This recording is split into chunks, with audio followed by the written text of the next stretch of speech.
तो चार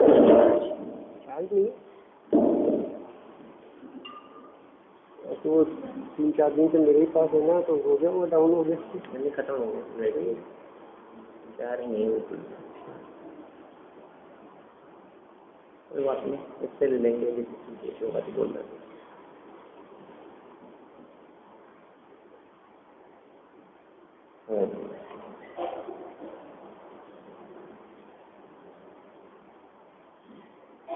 आचार्य गुणभद्र स्वामी की यह लोकोपकारी सर्वजन हितोपकारी बहुत मार्मिक रचना है। आत्म अनुशासन, अनुशासन माने कंट्रोल, और आत्म माने अपने आप पर, आत्म अनुशासन माने स्वयं पर कंट्रोल। कैसे किया जाए, किन बातों से किया जाए, क्या आधार है हमारे पास में, तो बहुत सारी बातें इन्होंने जीवन उपयोगी बतलाई है। इस संदर्भ में ये जीव यदि कर्मों को हितकारी समझता है तो उसका निषेध करते हुए ये बात कही कि तुम्हें कर्मों के वास्तविक स्वरूप का पता होना चाहिए। यदि तुम्हें कर्मों के वास्तविक स्वरूप का पता होगा तो तुम कर्मों को भला नहीं जानोगे, क्योंकि इन कर्मों ने ही हमारी सुख संपदा और चैन को लूटा है। अब आगे इंद्रिय सुख के लिए भी धैर्य की आवश्यकता, इंद्रिय सुख के लिए भी धैर्य की जरूरत है, ये बात बतलाते हैं 154 नंबर पेज पर। हे मुनि, यदि तुझे इंद्रिय सुख की भी अभिलाषा है तो भी जहाँ विशेष इंद्रिय सुख है उसका विचार कर। यह आगामी छंद में कहते हैं, देखो कितना मार्मिक बात कह रहे हैं। हे मुनि, यदि तुझे इंद्रिय सुख की भी अभिलाषा है, बात कर रहे हैं आचार्य देव, इंद्रिय सुख की अभिलाषा की क्यों बात कर रहे हैं भाई, और इंद्रिय सुख की तरफ क्यों इसको आकर्षित करने की बात कर रहे हैं, इसका रुझान, इसका झुकाव इंद्रिय सुख की तरफ हो, ऐसी बात क्यों कर रहे हैं। एका प्रथम तो अतीन्द्रिय आनंद ही स्वीकार करने योग्य है, और कदाचित अतीन्द्रिय सुख तुझे न मिले और तेरे को इंद्रिय सुख का अभिलाषीपना दिखाई देता हो तो भी जहाँ विशेष इंद्रिय सुख है उसका विचार कर। माने आचार्य देव कहना चाहते हैं कि तू इंद्रिय सुख भी चाहता है तो विशेष इंद्रिय सुख देवगति में मिलता है, नहीं क्या है, और इसलिए तू वर्तमान में संयम साधना में अपना काल बिता, तो विशेष रूप से इंद्रिय सुख की प्राप्ति तुझे देवगति में जाकर के होगी। इसलिए वर्तमान में पंचेंद्रिय विषयों से विरक्त होना ही उचित है। देखिए, किसी व्यक्ति को ये कहना कि तू इंद्रिय सुखों को छोड़ दे तो उसे ऐसा लगता है कि ये क्या कर रहे हो, मैं तो सुखी हो रहा हूँ इनमें, मेरे को तो ये सुख चाहिए, अच्छा लगता है मौज मस्ती करने में, और तुम इसे छुड़ाने की बात कर रहे हो। अतीन्द्रिय मिला नहीं और इंद्रिय तक तो तुम छुड़ाने की बात करते हो। तो ऐसे लोगों को कैसे समझाएं, क्या ऐसे लोगों को समझाने का क्या माध्यम है हमारे पास में। तो आचार्य देव बड़े आत्मानुशासन ग्रंथ है, माने बड़ा गजब उन्होंने चिंतन किया लोगों के बारे में, लोगों की मानसिकता के बारे में, जगत में लोगों की मानसिकता किस प्रकार की है, जगत के जीवों का चिंतन किस प्रकार का है, उनकी सोच आगे से आगे किस प्रकार की चलती है, ठीक है ना।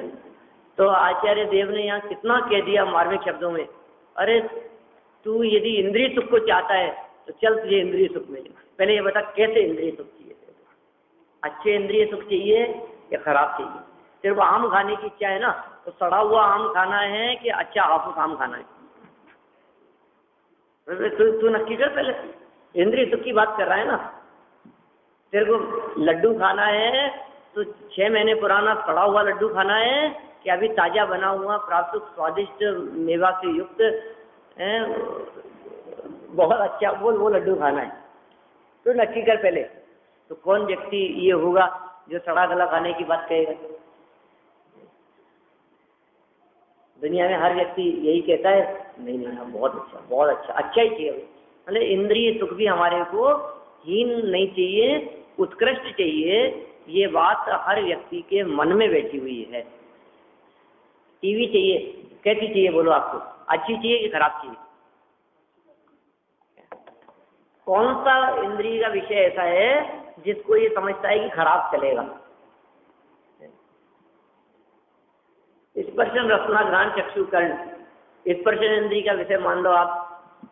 एसी ठंडी हवा का आनंद लेना, अच्छा डल्लप के गद्दे, ऐसा चाहिए कि जिन पर सोने पे कमर में दर्द हो या ऐसा चाहिए कि आराम मिले, कोई तकलीफ नहीं हो? कैसी चीज चाहते हैं आप? ऐसा एसी लगा ले रहे हैं जो बिजली का मीटर तो बहुत तेज चलाए क्या, और ठंडक बिल्कुल नहीं हो, ऐसा एसी चाहते? पंचेंद्रिय विषय भोग यदि आप चाहते हैं तो उत्तम चाहते हैं, उत्कृष्ट चाहते हैं। प्रथम तो चाहना अच्छी बात नहीं है, लेकिन यदि तो इंद्रिय सुखों को भी चाहता है, आचार्य देव प्रश्न कर रहे हैं ऐसा, तो भी जहाँ विशेष सुख है उस बात का विचार कर। और इस बात को कहते हुए आचार्य देव कहना चाहते हैं, उसके लिए भी थोड़ा धैर्य रखेगा तो उत्तम सुख मिलेंगे। हावड़ तोड़ मत कर, जल्दीबाजी मत कर, धैर्य रख थोड़ा सा, सब मिलेगा तेरे को। थोड़ा सा 10-5 साल का और इंतजार कर लेगा, इतना सा धैर्य रख लेगा तो एक नहीं 32 मिलेंगी मिनिमम। सर्व अनुकूलताएं, सर्व साधन, पंचेंद्रिय विषय भोगों की उत्कृष्ट से उत्कृष्टतम सामग्री, सब कुछ देवगति में मिलने वाली है। ये बात यहाँ आगामी छंद में माने 161 नंबर का जो ये श्लोक है, इस श्लोक के माध्यम से कहना चाहते हैं। 154 नंबर का पेज है, 161 नंबर का श्लोक है, अनुष्टुप छंद है, अपन बोलते हैं। तृष्णा भोगेषु चेद्भिक्षो सहस्वाल्पं स्वरेव ते प्रतीक्ष्य पाकं किं पीत्वा हेयं भुक्तिं विनाशते।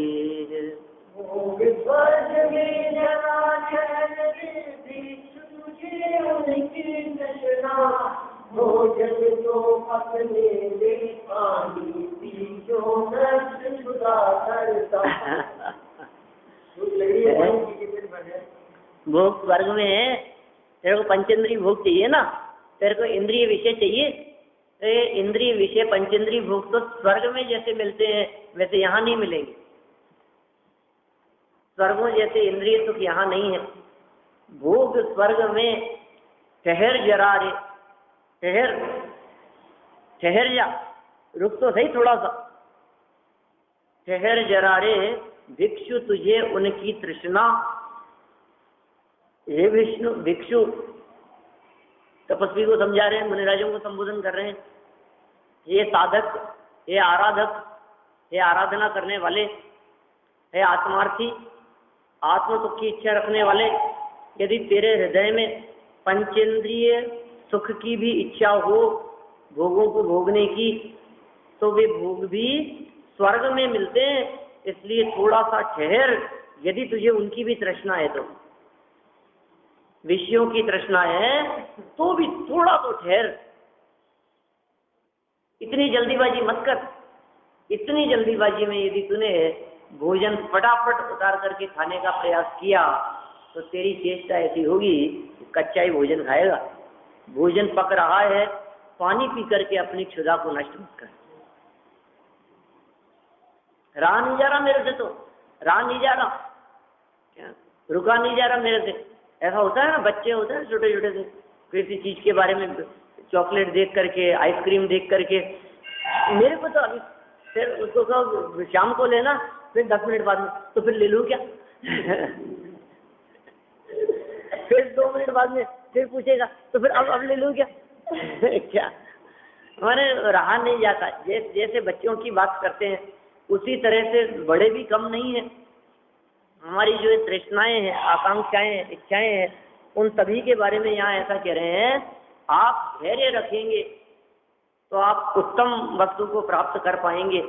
और हृदय में यदि धैर्य संतोष नहीं होगा तो पानी पीने के समान होगी आपकी ये चेष्टा, पानी पी करके भूख को बेकार करने के समान।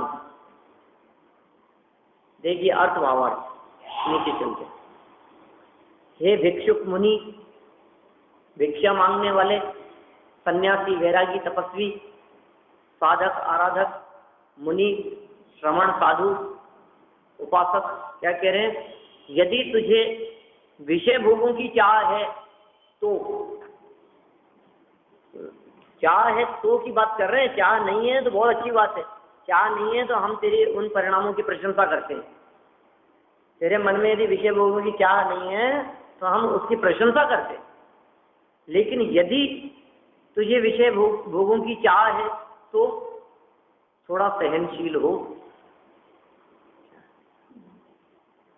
सहन कर थोड़ा सा। वे भोग स्वर्गों में है, यहाँ नहीं है। यहाँ क्या मिलेगा बोलो? क्या क्या भोग मिलेंगे यहाँ? मतलब गाड़ी नहीं हो तो परेशानी, हो तो कभी हवा नहीं है, कभी डीजल नहीं है, कभी खराब हो जाती है, कभी अटक जाती है, कभी स्टार्ट नहीं होती है, कभी दुर्घटना हो जाती है, ठीक है ना, कभी जाम में फंस जाती है। कितनी तरह की परेशानियां हैं, माने अपार परेशानियां हैं। और वहाँ तो ऐसी है कि स्टार्ट करने की भी जरूरत नहीं है, चाबी घुमाने की भी जरूरत नहीं है, अदृश्य हो जाए, गायब हो जाए, आकाश मार्ग से गमन करे, उड़े, जहाँ जाना चाहे वहाँ पहुँच जाए, क्षण मात्र में चले जाए, नंदीश्वर चले जाए, असंख्यात द्वीप समुद्रों में घूमता रहे, चाहे जहाँ चाहे जहाँ जाए कहाँ चाहे जहाँ, ऐसी कोई पंक्ति है ना, चाहे चला जावे,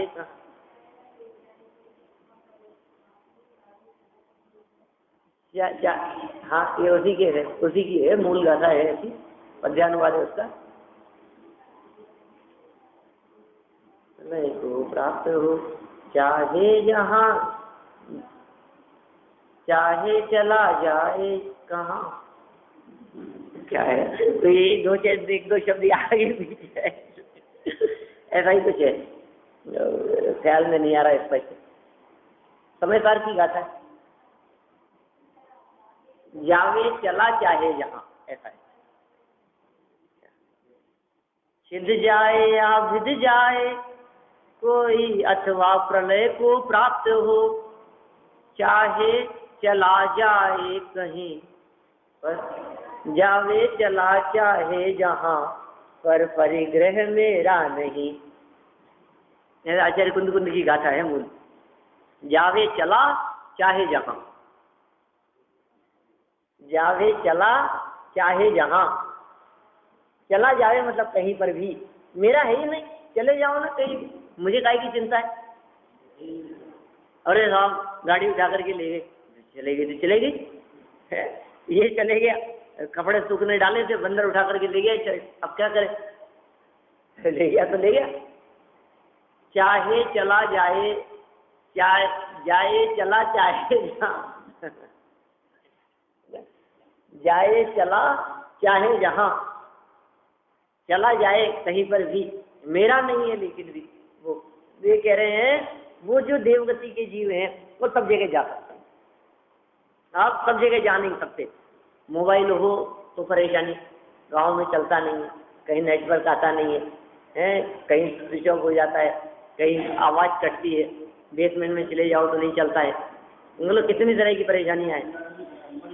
क्या कोई आए तो घर का नंबर याद नहीं है, बोलो कैसी स्थिति है। बड़ी विकट समस्या है। आज भी सैकड़ों हजारों गांव ऐसे हैं जिन गांवों में चलता नहीं है, बात नहीं हो सकती। कमरे के अंदर बैठे हो तो बात नहीं हो सकती, बाहर निकलो तो थोड़ा बहुत नेटवर्क पकड़ता है। बोलो, ऐसे अभी तो मैं 4 दिन पहले था ना, आता नहीं पकड़ता नहीं है, नेटवर्क नहीं पकड़ता है। कई कंपनियों का कई जगह चलता है, कई जगह नहीं चलता है, ऊट-पटांग हो जाता है, कहीं लाइन मिक्स हो जाती है, आवाज़ क्लियर नहीं आती है, स्पष्ट नहीं आती है। बड़ी समस्याएं हैं इन इंद्रिय भोगों में, कितनी समस्याएं हैं आप सोच नहीं सकते। चक्षु इंद्रिय के विषयों में आंखें दर्द करने लग जाती है, विषय स्पष्ट नहीं होता। ज्यादा दूर हो तो चक्षु इंद्रिय देख नहीं पाती, ज्यादा आंख के पास में ले आए तो चक्षु इंद्रिय नहीं देख पाती। बोलो कैसी स्थिति है। एक निश्चित दूरी पर रखा हुआ हो तो हमारे पढ़ने में आता है, ज्यादा दूर हो तो नहीं पढ़ सकते। जब इतना दूर से नहीं पढ़ पा रहे, पास से भी नहीं पढ़ पाते। अब बोलो क्या करें।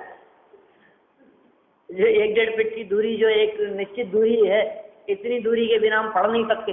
फिर उसमें भी नींद नहीं आ रही हो, है जागृत दशा हो, सावधान हो, आंखों में प्रॉब्लम नहीं हो, रोशनी हो, लाइट आ रही हो, प्रकाश हो, अंधकार में नहीं पढ़ सकते। अंधकार हो तो भी नहीं पढ़ सकते, और प्रकाश ज्यादा हो तो आंखें नहीं खुलती। चक्षु इंद्रिय के विषय की दशा है। और इतना ही नहीं, फिर भी यदि आंख के सामने यदि किसी तरह का कोई आवरण आ जाए, अरे धूल का एक कण मात्र भी आंख में चला जाए तो नहीं देख सकते। ये चक्षु इंद्रिय के विषय की पराधीनता। मोक्ष मार्ग प्रकाशक में टोडरमल जी साहब ने वर्णन किया 5 इंद्रिय के विषयों की पराधीनता का चित्रण करते हुए, बहुत मार्मिक ढंग से वहां उसको समझाया है। स्पर्श इंद्रिय के विषय की पराधीनता, रसना इंद्रिय, घ्राण चक्षु कर्णेंद्रिय के विषयों की पराधीनता है। कैसी कैसी पराधीनता है। ऐसी पराधीनता इंद्रिय सुखों को भोगने की देव गति में नहीं हुआ करती। साहब देवगति है कहाँ कि थोड़ा इंतजार कर, थोड़ा धैर्य रख, उलझा क्यों है, परिणाम क्यों बिगाड़ता है अपने। देख, निश्चित रूप से तेरे को आगे देवगति ही मिलेगी। देखो हे भिक्षुक मुनि, यदि तुझे विषय भोगों की चाह है तो थोड़ा सहनशील हो। वे भोग स्वर्गों में हैं। रे मूर्ख, तू पकते हुए भोजन को देखकर, अभी तो पक रहा है, अभी तो टाइम लगेगा, अभी तो तूने तपस्या की है ना, ये एक प्रकार से स्वर्ग रूपी भोजन पक रहा है। अभी तुमने जो व्रताधिक अंगीकार किए हैं, तुम जो रोजाना स्वाध्याय करते हो, तो ये क्या हो रहा है, वो स्वर्ग के इंद्रिय सुखों रूपी भोजन अभी पक रहा है, अंडर प्रोसेस है वो। आपका ये यहाँ का काम खत्म हुआ, माने समझ लो आप यमराज झंडी दिखा रहा, इंजन ने सीटी मार दी, ये सीटी बज गई प्रेशर कुकर की, तो समझ लो आप वो उसको पक गई। देवगति प्राप्त होने के लिए यहाँ से ये छूटा,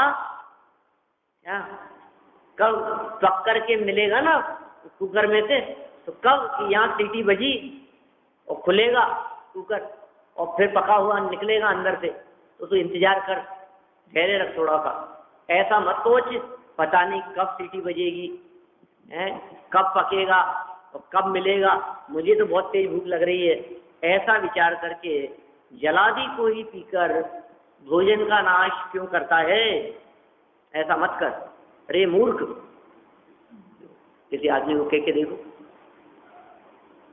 कौन कहे, किसको कहे, कैसे कहे। आचार्य जो कॉमन कथन करते हैं, भरी सभाओं के अंदर हम बहुत आसानी से सबको मूर्ख कह सकते हैं। ऐसे किसी को नहीं कह सकते, सबको कहा है ना, सबको कहते हैं, तो ऐसे लगता ही नहीं कि मुझे कहा गया। रे मूर्ख, क्यों करता है ऐसा, ऐसा मत कर। भावार्थ देखिए, जैसे कोई मूर्ख व्यक्ति भूख लगने पर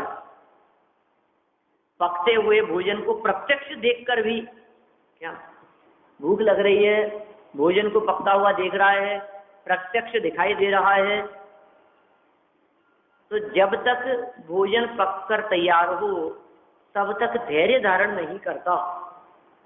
मूर्ख व्यक्ति की बात कर रहे हैं, धैर्य नहीं है उधर, बस पहले पहले डाल दो आप, बस मतलब पानी लाने के लिए बच्चे ने कह दिया, बस फिर वो कहता ही रहेगा 4 बार जब तक काम नहीं हो जाए। अरे तो शांति तो रख, 2 मिनट हाथ धो करके ला रहे हैं, डाल रहे हैं, लेकिन फिर भी धैर्य यदि नहीं है तो तूफान मचा देता है।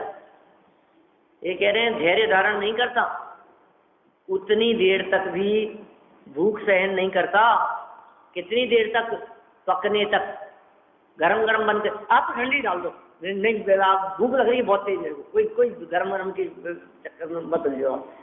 कैसा लगता है अपने को? इतना भी धैर्य नहीं है तेरे को। अच्छा स्वादिष्ट पकाया हुआ, पका हुआ आप कच्ची दे दो, पेट दर्द करेगा, वो नहीं दिखता है तेरे को। भूख सहन नहीं करता और कुछ जलादि पीकर ही भोजन का नाश कर लेता है, क्योंकि भूख समाप्त होने से भोजन करने का रस खत्म हो जाता है। भोजन का नाश कर लेता है, मतलब समझ में आया? जलादि पीकर भोजन का नाश कर लेता है, क्योंकि अब भूख समाप्त हो गई, भोजन का रस खत्म हो जाएगा। जैसे विषयों का अभिलाषी यह मूर्ख व्यक्ति धर्म साधन से थोड़े ही काल में स्वर्ग की प्राप्ति होगी और वहां विशेष विषय सामग्री मिलेगी, इसका विचार नहीं करता। उद्देश्य विषय भोगों में लगाने का नहीं है, उद्देश्य तो विषय भोगों से निवृत्त करने का है। क्या ये बिल्कुल उसी तरह की बातें हैं जैसी बातें माता पिता द्वारा बच्चों को कही जाती है, अभी तो पढ़ ले बेटा, फिर बड़े होकर के खेलना। देख सचिन तेंदुलकर कितना बड़ा है ना, वो भी तो खेलते हैं ना इतने बड़े होकर के भी। जब बड़े हो जाओ तब खेलना, अभी तो पढ़ने के दिन है तुम्हारे। ऐसा कह करके बच्चे को खेलने मत दो और पढ़ाई में लगाए रखो। तो इसमें कोई उद्देश्य आगे बड़ा होकर के खिलाने का नहीं है कि खेलेगा। सब जानते हैं क्या खेलेगा, क्या दम है उसमें, खेलने में कोई दम नहीं है। उद्देश्य तो ये है कि अभी खेलने से निवृत्त हो, अभी खेलने में अपना समय बर्बाद नहीं करे, ये उद्देश्य है। ये उद्देश्य नहीं है कि बाद में मिल जाएगा, वो तो बाद की तो कह रहे हैं, बाद में मिल जाएगा ये लालच दिखा करके वर्तमान में छुड़ाना है। उद्देश्य वर्तमान में छुड़ाने का है, बाद में दिलाने का नहीं है। हाँ,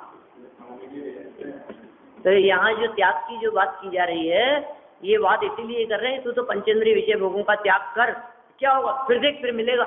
इतना उद्देश्य ये नहीं है कि बाद में मिलेगा और फिर मिलेगा कि नहीं मिलेगा, जो भी होगा, लेकिन अभी सिर्फ इतना सा उद्देश्य है कि तू इन सब का त्याग कर, विरक्त हो। स्वर्ग की प्राप्ति होगी धर्म साधन करने से, थोड़े ही काल में हो जाएगी, विशेष विषय सामग्री भी मिलेगी, इसका विचार नहीं करता।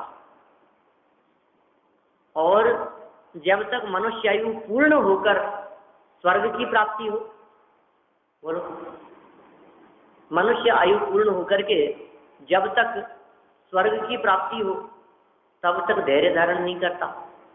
मूर्ख की चर्चा कर रहे हैं, शुरू में कह दिया मूर्ख, विषयों का अभिलाषी मूर्ख व्यक्ति, स्वर्ग की प्राप्ति होगी, थोड़े काल में सब प्रकार की विषय सामग्री मिलेगी, इसका विचार नहीं करता।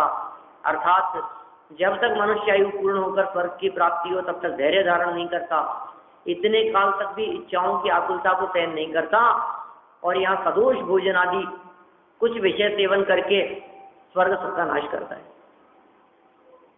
यही भोग लेगा तो स्वर्ग नहीं मिलेगा। पानी पी लेगा तो पका हुआ भोजन भी स्वादिष्ट नहीं लगेगा, फिर उसमें आनंद नहीं आएगा। माने भूख बढ़ने दे, कोई बात नहीं, भूख विशेष लगी हुई होगी तो कैसा भी बनेगा उस भोजन में आनंद आएगा। अरे मूर्ख, तो ऐसा कार्य क्यों करता है? ऐसा मत कर। यदि तुझे भोगों की वांछा ही है तो थोड़े समय धैर्य रख, धर्म साधन कर। क्या कह रहे हैं? तुझे यदि भोगों की वांछा है, यदि तू भोगों को चाहता है, थोड़े समय, लंबे समय नहीं, कुछ वर्षों की बात है, धैर्य रख, धर्म साधन कर, तुझे स्वर्ग में बहुत विषय मिलेंगे। यद्यपि विषयाभिलाषा योग्य नहीं है, तथापि यहाँ भ्रष्ट होते हुए जीव को लोभ दिखाकर भ्रष्ट होने से रोकने का प्रयोजन है। अगली बात सामने, विषयों में फंसाना उद्देश्य थोड़ी न है। विषयाभिलाषा उत्पन्न करना भी कोई बात यहाँ नहीं है। विषयाभिलाषा योग्य नहीं है, लेकिन फिर भी भ्रष्ट होते हुए जीवों को लोभ दिखाकर भ्रष्ट होने से बचाना, ये उद्देश्य है। महामुनियों का कुछ भी बिगाड़ने में कर्म असमर्थ, कर्म जो है वे महामुनिराजों का कुछ भी बिगाड़ने में असमर्थ हैं। ये बात कहते हैं, देखिए आगे 155 पेज पर। माने हमें ऐसे लगता है नहीं साहब आप सब छुड़ा रहे हो, जंगल में जाएंगे, घर बार छोड़ देंगे, तो पाप का ही उदय समझना चाहिए। पुण्य का उदय हो तो सामग्री मिलती है, और पाप का उदय हो तो घर बार छोड़ दिया, परिवार नहीं रहा, सब कुछ साथी नहीं है अपने, कोई सामग्री नहीं है, ऐसे लगता है पाप का उदय तो मतलब कुछ भी नहीं है, खत्म ही हो गया सब। पाप का उदय लगता है उसमें सब छूट जाने पर। तो ये कह रहे हैं महामुनिराजों का ये कर्म का उदय बिगाड़ने में समर्थ नहीं है। आपको ऐसे लगता है कि पता नहीं कौन जंगली जानवर आएंगे, कोई खाएगा, सर्दी गर्मी होगी, भूख प्यास सहन करनी पड़ेगी, उपसर्ग परिचय और न मालूम क्या क्या परेशानियां। ये कह रहे हैं कुछ भी कर्म बिगाड़ने में समर्थ नहीं है, असमर्थ हैं। देखिए अब, यद्यपि कर्मों द्वारा इंद्रिय सुख और जीवन ये दो ही कार्य प्राप्त होते हैं। कर्मों के द्वारा दो चीजें मिलती है, इंद्रिय सुख मिलता है और जीवन मिलता है ना, ये दो चीजें मिलती है। तथापि वे कर्म उन महामुनियों का क्या कर सकते हैं, ये बात आगामी चरण में कहते हैं। माने कुछ भी नहीं कर सकते। देखो हमारे तो क्या कर सकते हैं कि कर्म का उदय आएगा और हमारा धन छिन जाएगा, कर्म का उदय आएगा और परिवार में किसी का स्वर्गवास हो जाएगा, कर्म का उदय आएगा और खाने पीने को नहीं मिलेगा। यही तो बिगड़ेगा ना अपना। पाप कर्म के उदय से अपना क्या बिगाड़ेगा कर्म, ये बिगाड़ सकता है। हमारा बिजनेस चौपट हो जाए, ठीक है ना, आजीविका बंद हो जाए, इनकम बिल्कुल नहीं रहे, कर्म का उदय हो तो किसी का वियोग आदि हो जाए, प्रतिकूल सामग्री मिले, माने कर्म का उदय ये हमारा बिगाड़ सकता है। लेकिन मुनिराजों के बिजनेस ही नहीं, क्या बिगाड़ेगा? मुनिराजों के पास में धन ही नहीं है, क्या चला जाएगा? वो आजीविका करते ही नहीं है तो आजीविका छिन जाएगी। ये क्या कर लेगा कर्म, बताओ? मुनिराज के परिवार ही नहीं है तो परिवार में से किसी का स्वर्गवास हो जाए तो प्रतिकूल चले, क्या क्या बिगाड़ लेगा आखिर? कपड़े ही नहीं है, कर्म का उदय ऐसा आया कि हमारे कपड़े खराब कर दिए, बिगाड़ दिए, तो उनके तो कपड़े ही नहीं है, तो क्या बिगाड़ेगा? कैसी बात कहना चाह रहे हैं यहाँ? कर्म का उदय मुनिराज का कुछ नहीं बिगाड़ सकता। माने हमारे को तो आस पड़ोसी परेशान करते हैं, उनके आस पड़ोसी नहीं है, लाइट नहीं आती है तो मकान मालिक परेशान करता है, कभी किराएदार परेशान करता है, कभी किसी चीज़ की परेशानी होती है, कभी खान पीन की परेशानी होती है, कुछ ना कुछ उल्टा सीधा जो भी परेशानी आए अपने को, कोई परेशानी नहीं। या हमारे होने वाली परेशानी है तो हमारे कर्म के उदय से है, लेकिन ऐसी कोई भी परेशानी या मतलब कर्म का उदय मुनिराज को परेशान करने में समर्थ नहीं है। देखिए अनुष्टुप चंद पढ़ते हैं अपन। निर्धनस्वं धनम येषां मृत्युरेव हि जीवितम् किं करोति विधि तेषां सतां ज्ञानेक चक्षुताशाम्। धन है और मृत्यु ही है जीवन जिनका, ज्ञान चक्षुष सज्जन का क्या कर सकते ये कर्म भला। निर्धनता ही धन है, अब बोलो अब क्या बिगाड़ लेंगे?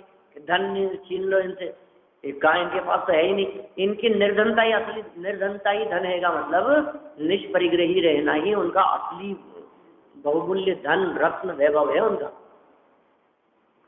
मुनिराजों का असली वैभव क्या है? धन होना वो वैभव नहीं है, लेकिन रंच मात्र भी धन की चाह नहीं है और धन उनके पास में नहीं है, ये उनका असली वैभव है मुनिराज का। अकिंचन्य धर्म, निर्धनता ही धन है, निर्धनता ही धन है। वस्त्र नहीं होना ही सवस्त्रपना है। पीछे कुछ ऐसी भी बातें कही थी मुनिराज के संदर्भ में, ध्यान है आपको? दिशाएं ये है, ये है सब चीजें, यही तुम्हारे मित्र हैं, यही तुम्हारे बंधु हैं। तो फिर आप बता, आप किस चीज की तुझे अभिलाषा है? तेरे पास सब कुछ तो है, ऐसा कहा था पीछे। तेरे पास किस चीज की कमी है? तेरे पास खाने को भी है, तेरे पास पहनने को भी है, तेरे पास भोजन की भी, अतीन्द्रिय आनंद ही तेरा भोजन है, दिशाएं ही तेरे वस्त्र हैं। ऐसी सारी चर्चाएं की थी। ज्ञान साधना निष्कषाय पना, बहुत ज्यादा पुरानी बात तो नहीं है, इतना पीछे तो क्या,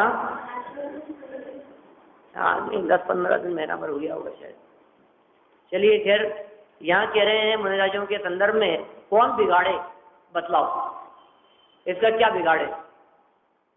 जिनके पास में कुछ होता है ना, उनका ही बिगाड़ होता है। जिनके पास में कुछ नहीं होता, उनको कुछ बिगाड़ भी नहीं होता।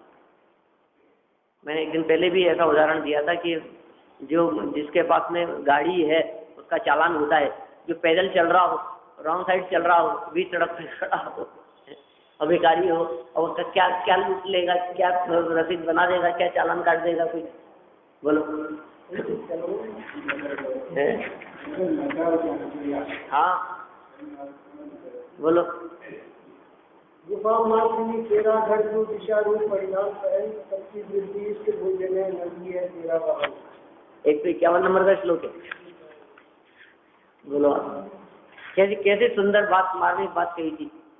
तेरा घर कौन सा है, परिधान कौन से हैं, इष्ट भोजन भी है, वाहन भी है तेरे पास में, बोलो कलत्र भी है, परिवारजन भी है, बोलो तेरे पास सब कुछ है, तेरे को क्या चाहिए?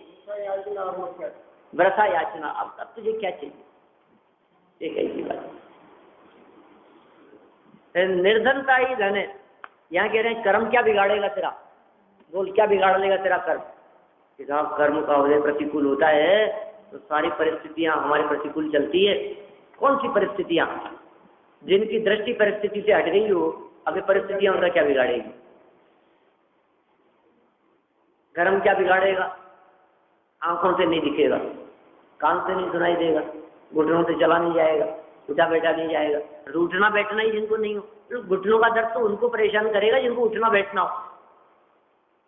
जिनको उठना ही नहीं है, उठने बैठने का काम ही नहीं है, शांति से बैठे हैं, अब उनको घुटनों का दर्द क्या परेशान करता है? घुटनों का दर्द उनको भी परेशान करता है क्या जो एक जगह पर शांति से बैठे रहते हैं? अरे साहब बहुत दर्द है, बहुत दर्द है। तो उठेंगे तो दर्द होगा, बैठेंगे तो दर्द होगा, उठा बैठा नहीं जाता। क्यों साहब, क्या बैठे बैठे भी होता है क्या?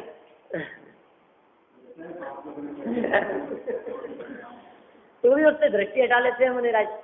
बोलो उससे दृष्टि हट जाती है मुनिराजों की, तो अब उनको परेशान करने में समर्थ नहीं, घुटने में रहे।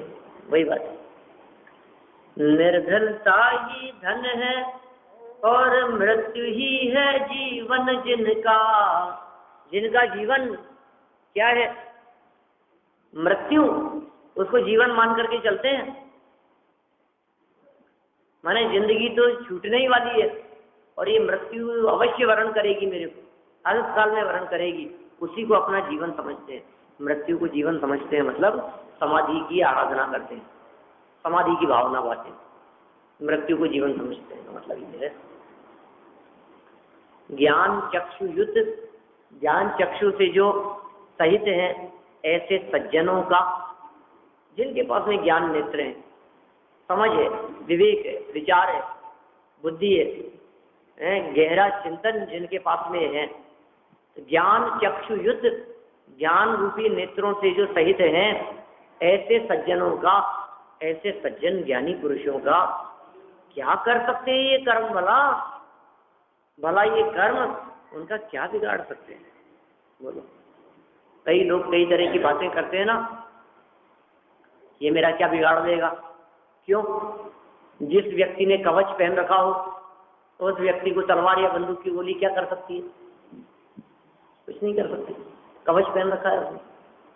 तो उसी तरह से कह रहे हैं, जिसने अंतरंग अवलंबन रूपी कवच पहन रखा हो, बाहर में शरीर के ऊपर झटके लगते हुए, अटैक आते हुए, देखो तन की श्वास रुक सकती है लेकिन चेतन की श्वास जो परिणमन मात्र है तो कभी नहीं रुक सकता,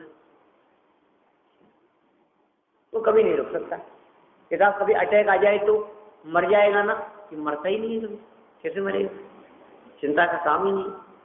इस तरह से ये 162 नंबर के श्लोक में इन्होंने बात कही है। मैं अर्थ पढ़ देता हूँ इसका 2.5 पंक्ति में।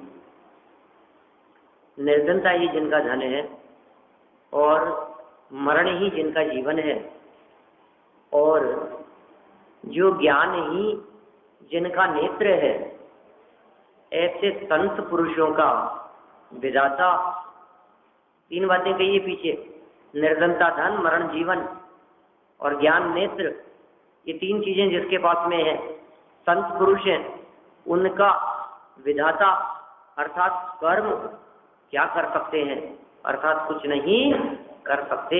ऐसा कह रहे हैं, कुछ नहीं बिगाड़ सकते। हे कर्मों, तुम मेरा क्या बिगाड़ लोगे? ये तुम्हें पता नहीं है, हमने अच्छे अच्छों का बिगाड़ दिया। किनका बिगाड़ दिया? कि चक्रवर्ती जैसों का भी शरीर में कुष्ठ रोग हो गया, तो कहा उनका बिगड़ सकता है, हमारा नहीं बिगड़ सकता। मैंने महामनिराजों का ये कर्म कुछ भी नहीं बिगाड़ सकते। बहुत मार्मिक शब्दों में नीचे उसका भावार्थ और व्याख्या लिखी है। कल इस प्रकरण को आगे बढ़ाएंगे।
आलिशान जीवन